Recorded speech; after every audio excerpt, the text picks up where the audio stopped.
Head vaatajad ja kuulajad! Enne tänase saate põhiosa juurde liikumist soovin napilt ära markeerida mõned jooksva nädala olulisemad sündmused. Alustame sellest, et Rumeenia valimiskomisjon ei võtnud vastu Calin Georgescu taotlust kandideerida mais toimuvatel presidendivalimistel. Pühapäeva õhtul kogunesid Bukarestis tänavatele 100 000 Georgescu toetajad ning puhkasid ka konfliktid meeleavaldajate ja nende vastu pisargaasi kasutanud politseijõudude vahel. Kuna 11. märtsil lükkas põhiseaduskohus tagasi valimiskomisjoni otsuse peale esitatud kaebuse ja ka Euroopa Inimõiguste Kohus ei võtnud kaebust menetlusse, siis on Georgescu kandidatuur presidendivalimistelt lõplikult eemaldatud.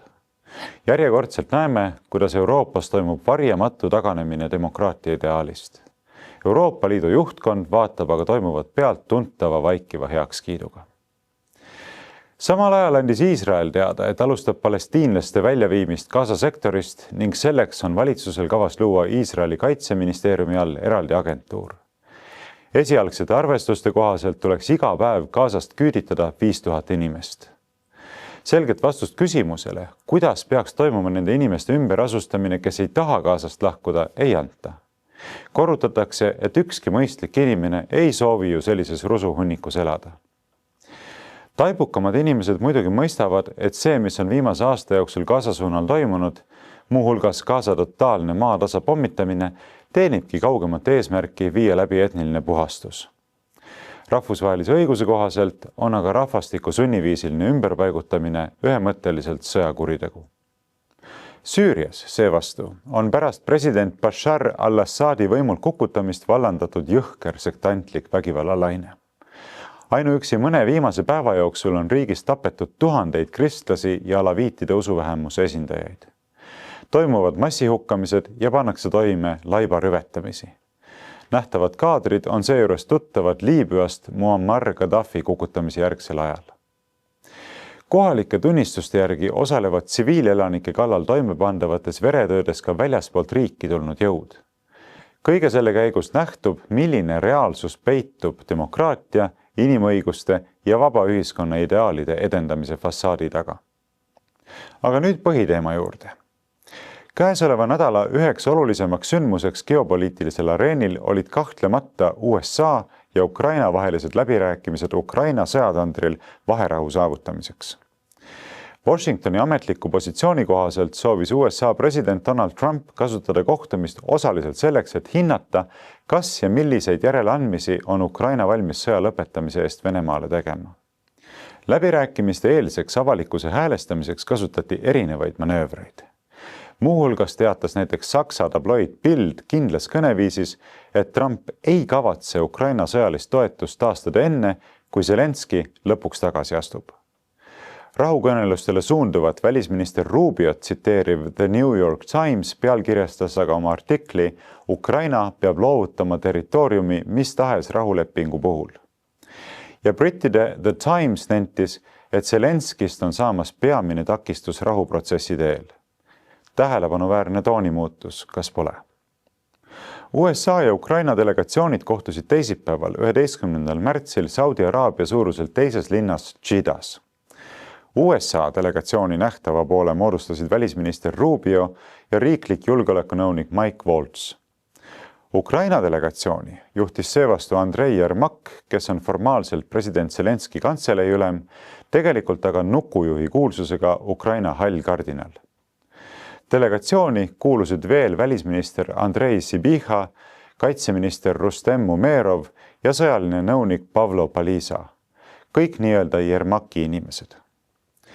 Eelnenud nädalate tormilisi sündmusi silmas pidades väärib märkimist, et üle aastate saabusid ukrainlased laua taha viisakalt ülikondades, välja arvatud endiselt musti tööriideid eelistav Umerov. Ukraina oli delegatsiooni moodustamisega omamoodi kahvlis, sest Zelenski osalemise Trump kuuldavasti välistas. Olgugi, et tegelikult pole ka Yermak sugugi populaarsem. Nimelt otsustas Yermak aastate eest torpedeerida Bidenite klanni Ukraina äridega seonduva paljastamist ja oli kaudselt Trumpi umbusaldamise põhjustajaks. Sarnaselt USA-Venemaa kohtumisega mõni nädal tagasi paiknes ka president Zelenski taas sündmuste vahetus läheduses, väidetavalt koguni samas hoones. Presidendi kantselei kinnitusel oli aga tegemist pelgalt kokkusattumusega. Kohtumise tulemustest rääkides nõustus Ukraina USA ettepanekuga 30-päevaseks relvarahuks, kuid selle jõustamiseks peab kokkulepituga nõustuma ka Venemaa. Kremli pressiesindaja Dmitri Peskovi sõnul ootab Moskva praegu Washingtonist täpsemat informatsiooni. President Trump ütles aga varem, et tõenäoliselt räägib ta Putiniga veel sel nädalal. USA erivolitustega läbirääkija Steve Witkoff ei osalenud Chita kohtumisel, valmistudes eelseisvaks visiidiks Moskvasse. Kohtumise tulemusega üldjoontes rahule jäänud USA kinnitas, et taastab luureandmete edastamise ja jätkab Ukrainale julgeolekuabi andmist. USA vastutulek luureandmete edastuse taastamise näol oli seejuures ülioluline samm. Selle osas oli president Trump eelnevalt andnud vaid umbmääraseid lubadusi, Ühendkuningriigi ja Prantsusmaa jaoks oli aga tegemist absoluutse prioriteediga. Vaatamata Ukraina konflikti puudutavale sõjakas optimistlikule strateegilisele kommunikatsioonile ei ole nimetatud riigid võimelised sõjaliselt USA'd asendama ja Trumpi läbirääkimistaktika võtted on ajanud konflikti jätkumisest huvitatud eurooplased peaaegu meeleheitele. Sellest lähtuvalt andis möödunud nädalavahetusel Ukrainat külastanud Ühendkuningriigi peaminister Keir Starmer riikliku julgeoleku nõunikule Jonathan Powellile erilise ülesande nõustada Zelenski lähiringi USA suunal. Väidetavalt oli Briti kunagise peaministri Tony Blairi kabinetiülem Powell ukrainlastega maha pidanud korraliku poliitloengu ja manitsenud neid ameeriklastega suheldes end korralikult, see tähendab protokolaarselt üleval pidama. Starmer ise pidas samal ajal USA luureandmete teemal maha koordinatsioonivestluse Prantsusmaa presidendi Emmanuel Macroni ja NATO sekretäri Mark Ruttega. Niisiis varustuse, tehnika ja laskemoona osas ei olnud USA toetuse pausile panek kriitilise tähtsusega, aga luureteabe, eriti satelliitinfo jagamise katkemine küll. Olulisel määral Washingtonis sõltlassuhtev olev London jätkas seejuures talle omast kahepalgelist ja ohtlikult irriteerivat mängu. Vastuseks Trumpi otsusele peatada luureandmete jagamine Ukrainaga ähvardas London, et Suurbritannia peaks väljuma USA'd, Ühendkuningriiki, Austraaliat, Kanadat ja Uus-Meremaad hõlmavast 5 silma luureliidust ning töötama välja USA'd välistava 4 silma formaadi. Trumpi otsus takistada liitlastel, sealhulgas Ühendkuningriigil, andmast Ukrainale USA loodud salastatud materjale nimetati seejuures pretsedendituks. Peaasjalikult on niisugune seisukoht aga mõeldud massidega manipuleerimiseks, sest reaalselt on see standardpraktika, et luureinformatsiooni jagamise dikteerib just nimelt selle tootja. Kohtumisele järgnenud Washingtoni ja Kiievi konstruktiivse retoorika kõrval jäävad siiski endiselt küsimuseks Ukraina tegelikud võimalused ja ka tahe astuda reaalsetesse rahuläbirääkimistesse. Zelenski on korduvalt rõhutanud, et Ukraina ja Venemaa vahel ei saa toimuda otseseid läbirääkimisi, küll aga kaudsed läbirääkimised kolmanda osapoole kaudu. Zelenski pakutud lahenduse kohaselt toimiks kolmas osapool, antud juhul USA, vahendajana ja kõik kokkulepped sõlmitakse ainult vahendajaga, mitte otseselt Venemaa ja Ukraina vahel.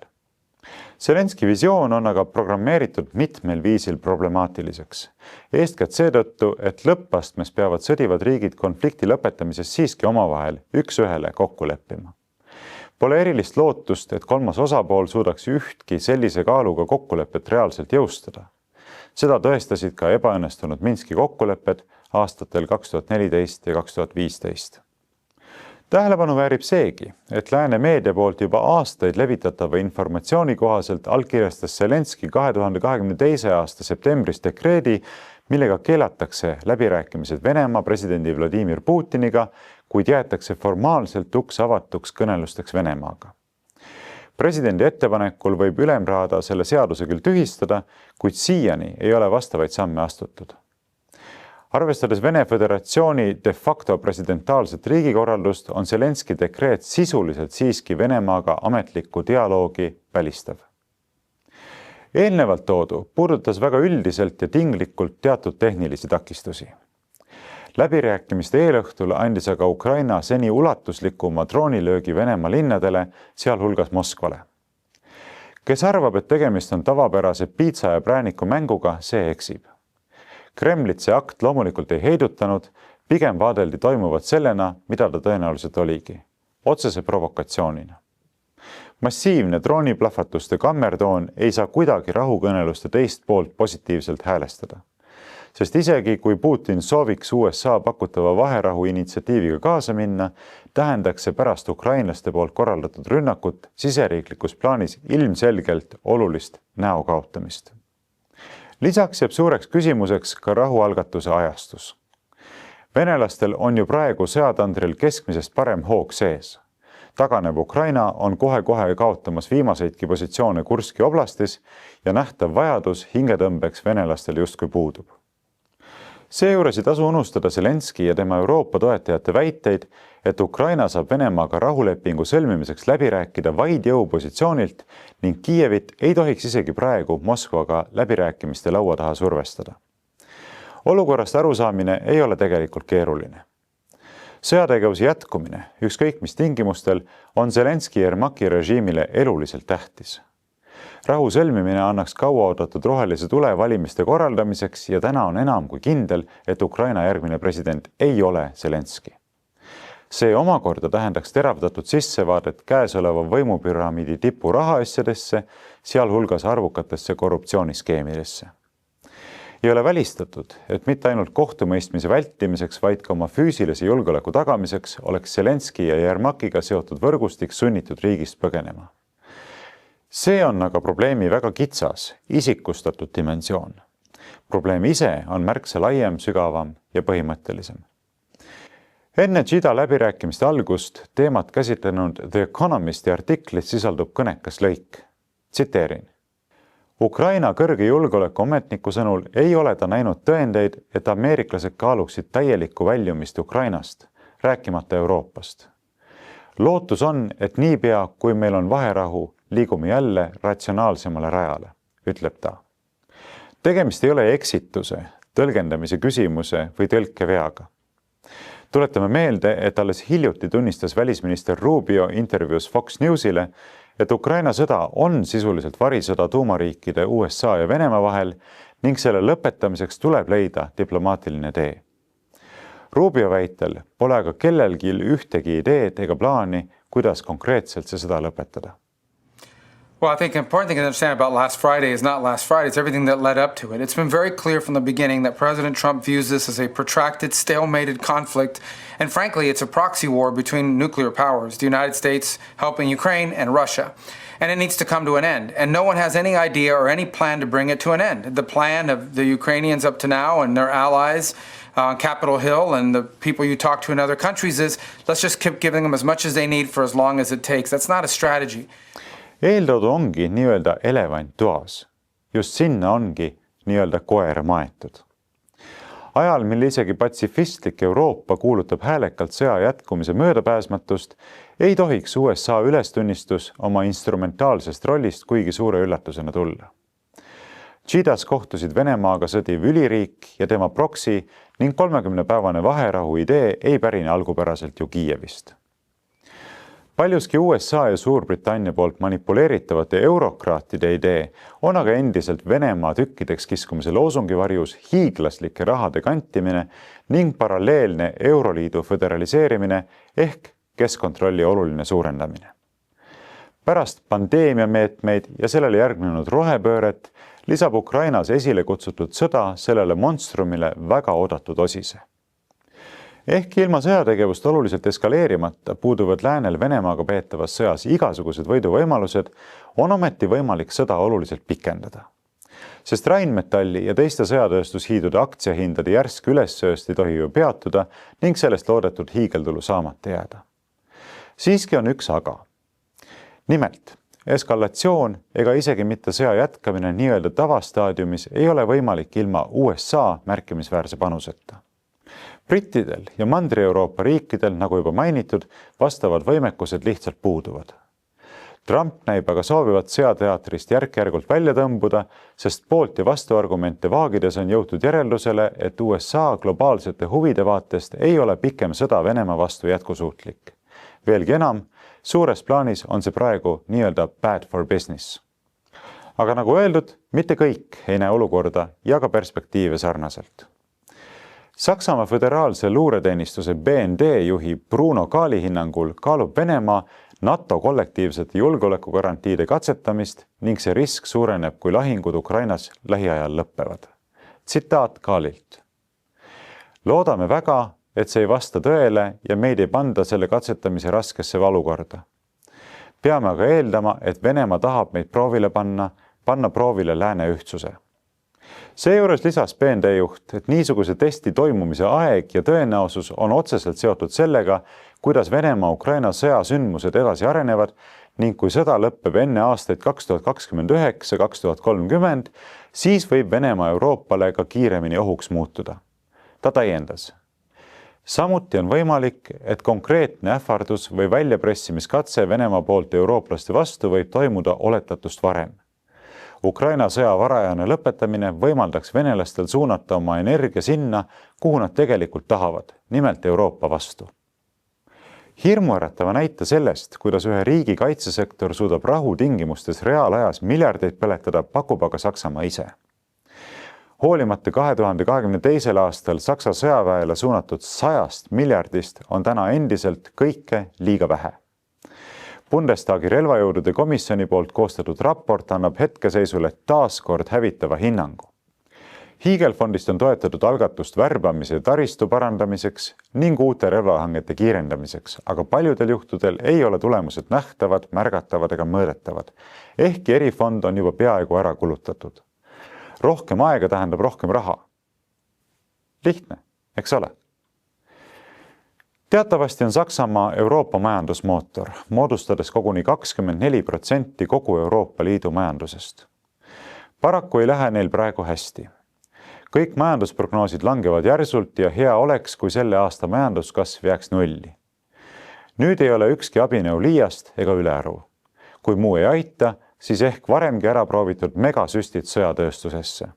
Ent siin on jällegi üks aga. Nimelt on sõjatööstuse käivitamine ja kasvatamine tohutult energiamahukas. Ja see on muidugi nii ärimehi kui eurokraate sügavalt mõtlema panev pudelikael. Sest soodsat energiat saab teadagi kust.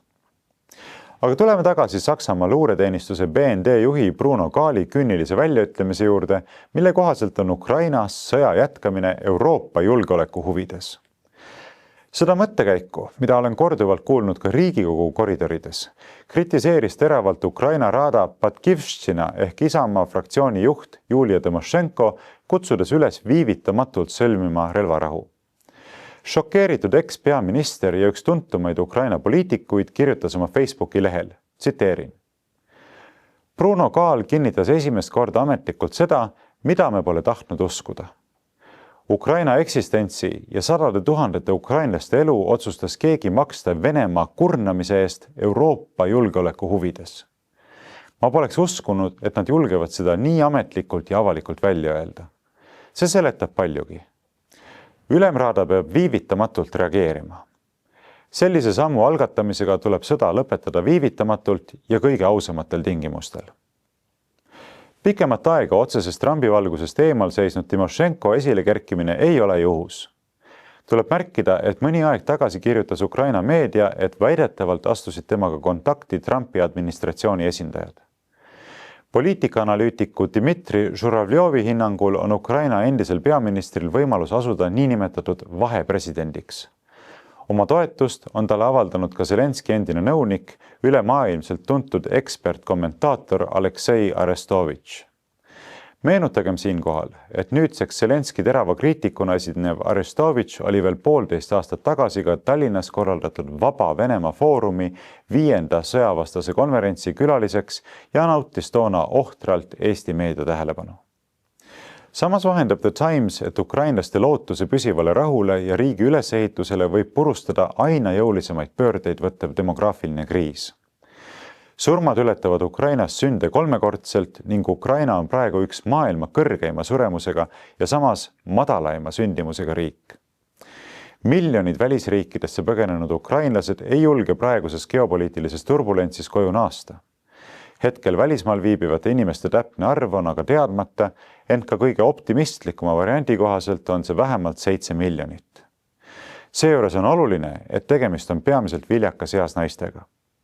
Lisaks elab 5 miljonit võimalikult endist Ukraina kodanikku Venemaa poolt annekteeritud aladel. Eeltoodut arvestades prognoositakse, et 2051. aastaks langeb Ukraina rahvaarv 25 miljonini. Võrdluseks olgu mainitud, et enne 2022. aastat elas Ukrainas 44 miljonit inimest ning kui 2024. aastal sündis Ukrainas vaid 176 000 last, siis veel 2021. aastal 277 000. Ka president Zelenski on juba hoiatanud, et juhul kui miljonid ukrainlased jäävad elama välisriikidesse, võib riigi pensionisüsteem kokku kukkuda. Tööpuuduses ja ebapiisavate välisinvesteeringuteta majandus lihtsalt ei kasva. Chatham House'i Ukraina foorumi vedaja Olga Tokarjuki sõnul on Ukraina valitsus teadlik, et riigi demograafilised väljavaated ei ole optimistlikud, kui põgenikud ei naasi. Välisriikides elavatele ukrainlastele hiljutised suundumused aga kindlustunnet ei lisa. Kusjuures Tokarjuki hinnangul võib lähitulevikus Ukrainast inimesi veelgi lahkuda. Kokkuvõttes nähtub, et Ukraina vajab USA relvadest enam lapsi, kes aitaksid uppi lennanud demograafilist pilti tasakaalustada. Vastavad tulevikuprognoosid on paraku aga tumedamad. Kõrvalepõikena võib siinkohal märkida, et tõsine mõttekoht on siin ka Eestile, kus räägitakse palju täiendavate miljardite suunamisest relvatööstusele, ent aetakse perekonnavaenulikku poliitikat ning samal ajal on sündimuse problemaatika aegade madalaimast sündimusest hoolimata pea täielikult poliitilisest diskussioonist kadunud. Küsimuseks jääb, kelle jaoks seda riiki kaitsta, kui rahvas hääbub. Aga räägime veidi ka Euroopa reaktsioonidest USA-Ukraina rahuinitsiatiivile. Kiievis elava ja tegutseva Saksa-Rootsi politoloogi Andreas Umlandi arvates võib inimkond olla Trumpi poliitika tõttu sisenemas rahvusvahelise taandarengu, anarhia ja ebakindluse ajastusse. Umland esitab küsimuse, kas sellised põhimõtted nagu piiride stabiilsus, territoriaalne terviklikkus ja rahvuslik suveräänsus suudavad ellu jääda olukorras, kus USA kas taandub rahvusvahelistest suhetest või takistab nende toimimist. Umland kirjutab, et Ukraina võimalik tulevane edu oma riigi täieliku kontrolli taastamisel nii sõjalisel kui ka diplomaatilisel teel oleks saavutus nii Euroopa kui ka maailma julgeoleku jaoks. Ukraina võit oma territooriumil ei piiraks mitte ainult Vene imperialismi, vaid taastaks ka rahvusvahelise õiguse põhialused. Kuigi selle eesmärgi täielik saavutamine oleks keeruline ilma USA toeta, oleks see seda suurem võit. Umlandi veendumuse kohaselt avaks Ukraina sõjaline ja diplomaatiline võit Venemaa üle võimalus alustada uut ajastut, kus domineerivad rahvusvaheline õigus, rahvusvahelised organisatsioonid ja solidaarsus ning seda kõike ilma Ameerika Ühendriikide järelevalveta. Venemaa-Ukraina konflikti lahenduse panused ja õiglasest rahust sõltuva tuleviku kaal olevat kasvanud ning seetõttu peaks tema sõnul suurenema ka Euroopa ja muu maailma toetus Ukrainale. Euroopa ühe arvestatavama sõjalise jõu Poola peaminister Donald Tusk on samal ajal teatanud, et Poola julgeolek olekski paremini tagatud, kui riigi käsutuses oleks tuumarelvad. Tuleb täheldada, et diskussioon tuumarelva hankimise vajaduse üle tekkis praktiliselt üleöö üsna mitme Euroopa riigi peavoolumeedias, kuigi nende riikide juhtpoliitikuid selliseid eesmärke veel avalikult ei sea. Ent julgeolekueksperdiks nimetav Rainer Saks astus sammu kaugemalegi ja pidas kohaseks USA administratsiooni ähvardada, et juhul kui Washington lahjendab NATO kollektiivkaitse toimimist ega suuda ohjeldada Venemaa agressiivset poliitikat, võib tuumarelv laiemalt levima hakata. Olgu siiski mainitud, et BlackRocki taustaga Saksamaa tõenäoline tulevane kantsler Friedrich Merz räägib küll palju raha suunamisest kaitsetööstusesse, kuid samal ajal jahutas ta tulipäiseid provokaatoreid, öeldes, et vähemalt Saksamaa ei saa tuumarelvi omada, sest sellega rikuks ta tuumarelvastuse leviku tõkestamise lepingut, millega Berliin on ühinenud. Humanitaarse kallakuga intellektuaalide fantaasialendu ei suuda aga sedasorti märkused pärssida. Helsingi ülikooli Aleksandri instituudi Vene-poliitika professor Veli-Pekka Tünkönen loodab, et Balti ja Põhjamaadele ning Poolale iseseisva tuumaheidutuse loomine on just selline küsimus, mida asutakse uues geopoliitilises reaalsuses lahendama. Et Euroopa hakkab konkreetsemalt rääkima, kuidas tagada iseseisev tuumaheidutus. Kas Prantsusmaa ja Ühendkuningriik tõstavad oma tuumarelvade võimekuse taset terve Euroopa kohale või on olukord selline, et Poola, Balti ja Põhjamaad hangivad ühiselt oma tuumarelvad. Nagu meile hommikust õhtuni korrutatakse, tuleb Euroopa riikidel korralikult kaitsekulutusi tõsta. Tynkkynen möönab, et inimestel läheb veelgi raskemaks, aga samas osutab, et kui mõelda alternatiivile, siis pole meil mingit valikut. Professori arvates ei ole Ukraina puhul küsimus ainult ukrainlaste enesemääramisõiguse, demokraatia ja kultuuri kaitsmises, sest Ukrainas asub kogu Euroopa tehnoloogiline ja majanduslik tulevikupotentsiaal. Probleemi näeb Tynkkynen vaid selles, et kui Euroopa liberaalsed parteid ei suuda leida ühtset Venemaa strateegiat, antakse populistidele vaba voli. Soome lahe lõunakaldal toimetav Redgate Capitali investeerimise valdkonna juht Peter Koppel realistina eeldatud konstruktsioonidega küll ei ühine, kuid optimismi sisaldavaid sõnumeid ei jaga temagi. Koppel ühelt poolt küll hoiatab, et rahaturud näevad kaitsekulutuste tõstmise eesmärgil laenu võtmises riske ja see võib viia inflatsiooni kiirenemise ning rahatrükini. Samas olevat aga praegune olukord ikkagi paratamatult selline, et Euroopa kaitsevaldkond vajab hädasti raha juurde. Koppeli hinnangul on Lõuna-Euroopa tegelikult praegugi väga ebameeldivas ja riskantses olukorras. Liikmesriikide riskid on juba niigi suured, nüüd võetakse endale täiendavaid riske juurde ja süsteemi lisandub sellist nõudlust, mida seal muidu ei oleks. See tähendab jätkuvat inflatsiooni. Protsessid, mis on praegu käivitunud, võib-olla viivad selleni, et ilmselt võib tekkida vajadus raha trükkimiseks ja see võimalus on Koppeli sõnul erakordselt tõenäoline. Perspektiivid on niisiis sünged ka eksperdi silme läbi vaadatuna. Kuid pangandus- ja rahandusinimesena lohutab Koppel retooriliselt, et kui küsida, kumba siis on kergem taluda, kas tõusvaid hindu või langevaid rakette, siis tõusvaid hindu on kergem taluda. Nagu olen eelnevateski kommentaarides toonitanud, on Euroopa, kitsamalt siis Euroopa Liidu suureks probleemiks võimetus mõista ja mõistuspäraselt hallata globaalses jõudude asetuses ja vahekorras toimuvat tohutut pööret. USA otsus normaliseerida suhteid Vene Föderatsiooniga on viinud Euroopa nähtavasse paanikasse. Eitusel rajanev meeleheide lähtub sellest, et senine globalistlik-liberalistlik agenda on kiiresti oma senist dominantset staatust kaotamas ja koorumas võib olla midagi sootuks uut. Ilma adekvaatseid pidepunkte leidmata on Euroopa valmis olukorda nägema peaaegu et läbi USA-ga peetava sõja, olgugi et majandussõja prisma. Uppujana rabeleva Euroopa Liidu kõrval ei saa muidugi märkamatuks jääda ka NATO üha süvenev lõhestumine. Kõnekad on aina enam kasutatavad väljendid ja terminid nagu tahtekoalitsioonid. See kõik viitab, et vana süsteem, mis nägi ette tegutsemist õndsas üksmeeles, on tegelikult kinni jooksnud ja selle peale enam loota ei saa. Ka niinimetatud Ukraina projekti jätkamine ongi juba mõni aeg tagasi taandunud pigem tahtekoalitsiooni mudelile. Võimalikust tulevasest rahuvalvestki räägitakse just selle formaadi raames. Kuna ühtselt ei olda suutelised tegutsema, siis peaks astuma esile need, kelle tahe on eriti suur. Teiseks oluliseks momendiks on end päästa üritava Euroopa Liidus sõjalise dimensiooni ülesehitamise plaanid, mida edendatakse nagu NATO-t enam ei eksisteerikski. Aga siin puudub selge kandev arusaam isegi liidu tuumikliikmetel. Väga selgelt on ilmsiks tulnud ka ajutrusti defitsiit. Puudub, nagu öeldakse, eelduslik intellektuaalne kapatsiteet. Millest suudetakse rääkida on eelarve kriteeriumite lõdvendamine, laenukavad ja fondiprojektid, sellega kaasnevad justkui mudilaste sünnipäeval esinevate mustkunstnike mängud protsentidega. Liialdatult võiks tänast NATO-t võrrelda mõne kulukama USAID projektiga. NATO on tänaseks juba aastakümneid olnud mitte kaitseallianss, vaid omamoodi slush fund ehk nii-öelda must kassa erinevateks režiimivahetuse operatsioonideks ja välisriiklikeks interventsioonideks. Nüüd püütakse leida vahendeid ja raha olukorra kiireks muutmiseks, kuid arusaadavalt ei ole see võimalik. Ehk pole võimalik viia üheaegselt ellu kontseptuaalset kapitaalremonti NATOs ja Euroopa Liidus ning samal ajal toetada täiel rinnal Ukrainat.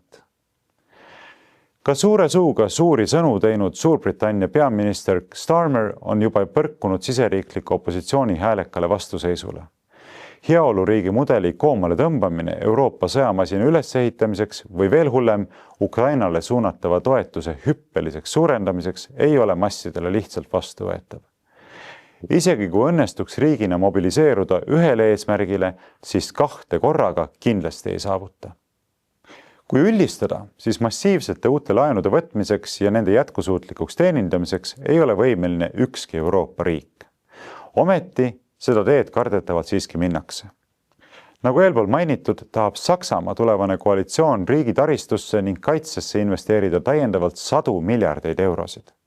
Selleks plaanitakse heita kõrvale võlapiduri reegel ning muuta põhiseadust.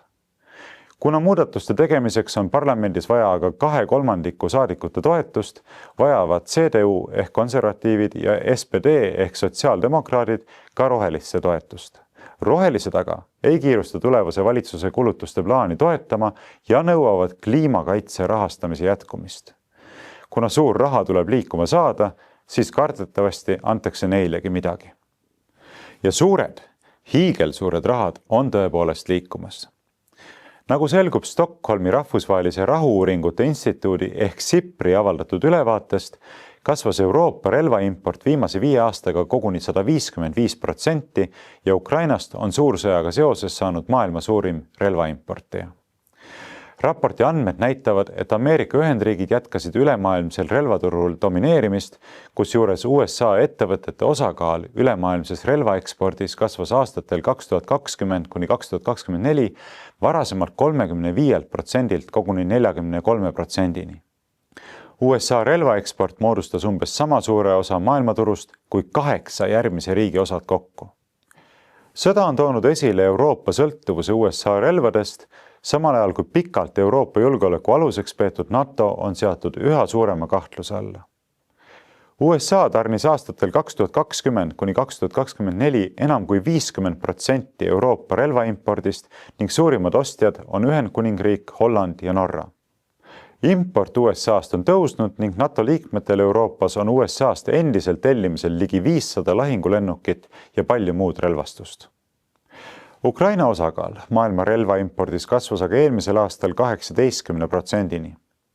Vähemalt 35 riiki on alates sõja algusest 2022. aastal Ukrainasse relva tarninud ja märkimisväärsed tarned jätkuvad ka praegu. Suurem osa Ukrainale tarnitud suurematest relvadest pärines USA-st 45%, millele järgnesid Saksamaa 12% ja Poola 11%-ga. Seejuures oli Ukraina ainus Euroopa riik suurimate relvaimportijate esikümnes. Relvatööstus, niisiis, elab tõusujoonel. Ukraina demograafia vastab sellele aga kurbade hääbumisnumbritega. Hävitatakse raud, tapetakse inimesed ja lastatakse maa. Jäävad kasumid sõjatööstuskompleksi peremeestele ja aktsionäridele. Eelistatult aastani 2030 selleks ajaks on ehk juba mõni uus projekt piisavalt küps. Sellest, kuidas niinimetatud vana Euroopa suhtub oma erinevate ambitsioonide nimel surevatesse kolmandate riikide inimestesse, pole mõtet rohkem pikemalt rääkidagi. Kolonialism oma sügavamas tähenduses ei ole kunagi lavalt lahkunud, vahetuvad vaid maskid ja osatäitjad. Ajal, mil suurte ja vähemategi riikide liidrid taovad aina valjemini sõjatrummi, võiks küsida, et kuidas on lood eurooplaste endi kaitsetahtega. Valmidusega vajadused surra mitte lihtsalt kitsarinnaliselt oma riigi ja rahva, vaid ehk koguni Euroopa väärtuste eest. Kui tuua näiteks tuumariik Prantsusmaa, siis näivad need lood olevat kaunis kehvasti. Näiteks selgus väljaandes 20 minut ehk 20 minutit tellitud küsitlusest, et vaid 48% 18–30-aastastest Prantsusmaa elanikest oleksid nõus sõjaväkke astuma, kui riik sattuks sõtta. Samas vaid 14% vastanutest oleksid valmis ka reaalselt lahinguväljal võitlema. Iga 3. vastanu ütles aga, et ta oleks valmis relvajõududesse astuma vaid juhul, kui ta saaks mõne kõrvalise rindetegevust toetava rolli. 40% vastanutest ei olnud ka sellega nõus. Seejuures on vanema generatsiooni inimesed ajateenistuse sisseseadmise osas oluliselt entusiastlikumad kui pehmete väärtuste ruumis sirgunud noored. Nimelt peab ligi 75% üle 65-aastastest heaks ideeks kohustusliku sõjaväeteenistuse taaskehtestamist. 18–24-aastaste seas on sellele toetus aga kõigest 43%. Loodame, et meil ei ole vaja kunagi reaaloludes näha, kuidas on lood Eesti tegeliku paraadide ülespuhutusest lahutatud kaitsetahtega. Ja loodame, et need, kes viimase tunni saabudes otsustavad jääda ja võidelda, ei pea oma viimast võitlust pidama lünklike Exceli tabelite abil. Kui kaitseminister Margus Tsahkna korrutab, et Eesti pole olnud kunagi paremini kaitstud kui täna, siis millisest Eestist ta räägib? Kas paraadide ja loosungite Eestist või Eestist, kus 84% elanikest jääks sõja korral ilma igasuguse varjumispaigata? Küsimuseks jääb seegi kord, kes tunneb end selliste inimeste juhtimisel turvaliselt ja kes on need inimesed, keda vajatakse vaid maksude maksmiseks ja e-hääletuspettusele katte tegemiseks. Selline sai seekordne kommentaar. Tänan teid kuulamast ja kaasa mõtlemast. Ühtlasi olen tänulik, kui soovite välispoliitika kommentaaride projektile kaasa aidata. Selleks vajaliku info leiate minu kodulehelt varrovooglaid.ee. Kohtumiseni tuleval nädalal.